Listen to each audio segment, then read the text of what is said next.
Hi, it's time for another verb of the day. Today's verb is hug. Let's take a look at some of the definitions or ways we can use this verb. The first and most common way you'll hear the verb hug used is to mean to squeeze someone tightly in one's arms. And this is typically done to express affection. It's done among family members, loved ones, friends, and the like. So I can't demonstrate this for you because I'm all alone, but you can imagine, right, someone's arms reaching out and squeezing you tightly.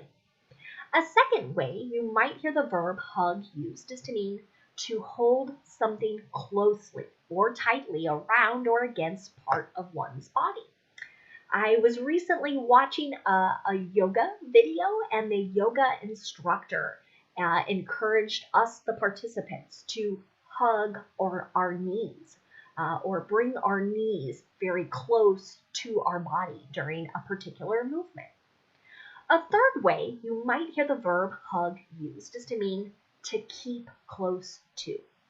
So I have seen this used often in literature to help kind of describe or paint a picture of something. So someone describing that a particular path hugs a road. So means it keeps close to or stays near something. You should know that hug is a regular verb. To make the progressive form, I'm going to double the last consonant because this verb is spelled consonant, vowel, consonant, or CVC. And many times in English, with this structure, we're going to have to double that last consonant before we add the ing, or that will form hugging, our progressive tense. We also need to double the G in our past tense and participle forms of the verb before we add ed. Our base verb, hug, makes this voiced sound. So our ed is going to make a D sound. Hugged, hugged. I don't have any additional meanings or usages through a combination of phrasal verbs, so that will allow us to focus on using our verb of the day in the past perfect and the present progressive. Let's start with the past perfect. People tend to use this verb tense to signal that something happened before now, the period in which they're speaking or writing. It might also be used to emphasize that something else happened before another completed action, or something in the simple past tense. To make the past perfect, we're going to use the past form of have, which is had, and then we'll use the participle form of the verb. Here is an example of the affirmative past perfect. A third family member who had hugged patient 0 at the funeral also got sick. I've seen many similar sentences such as this one in various newspaper accounts and reports as we've looked at how COVID-19 has spread, not only here in the United States, but throughout the world. So this sentence is signaling that a particular family member hugged the person who had COVID and may not have known it at a funeral, and that event occurred before the family member got sick. Now, if I want to make a negative past perfect sentence, I'm going to insert not after had. You might hear people use the contraction form haven't. So an example of sentence might be, I hadn't hugged them in so long. And finally, if I want to make a yes or no question in the past perfect, I'm going to start with had, then I'll have my subject, then the base verb. Had you hugged anyone in the last few weeks? This might be a question if we're trying to trace how someone got COVID-19 or possibly passed it along. Now let's take a look at the present progressive. We're using this verb tense to talk about either an action that is happening right now, so as we're speaking or as we're writing. Or it might be used to describe something that is in progress. To make the present progressive in the affirmative, we're going to use a present form of be, so that's am, is, or are, and then we'll use that ing form of the verb. Here's an example. He is hugging his grandma for the first time in years. Again, we might imagine this is happening right now. Now, if I want to make a negative present progressive sentence, I need to insert not after be.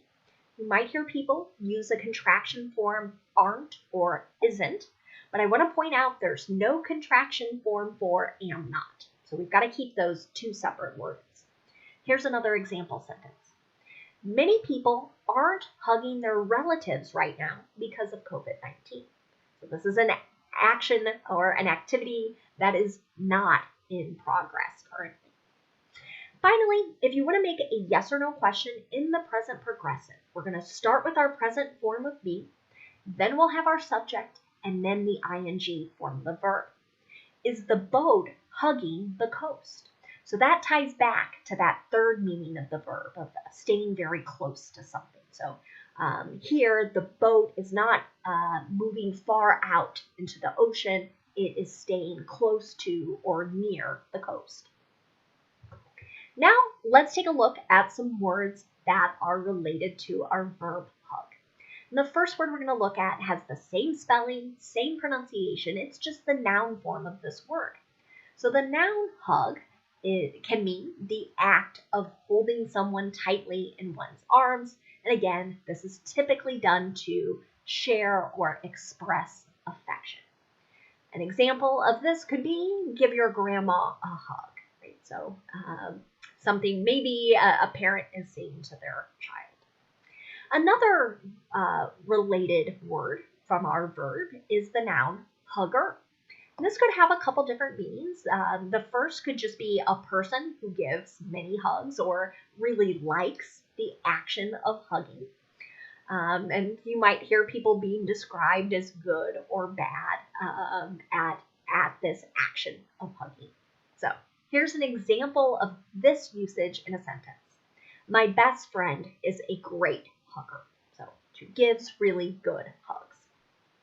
A second way you could run into this noun form is used to describe a person who has, in many people's opinion, sort of a single-minded interest in a specific cause or a specific issue, objective. So they are, imagine, I guess, someone who is just very passionate about one particular issue. And so we'll look at an example of this meaning in a sentence. The politician has been labeled a tree hugger. So this might be the most common particular phrase for this definition. So tree huggers are usually thought to be very passionate about anything related to the environment. And that's how the trees come into this. And again, the idea is they are so passionate about that particular issue that maybe they're not paying attention to other things or they're not concerned or as interested in it. The last word we'll look at today is the adjective huggable. Its meaning is inviting a close embrace.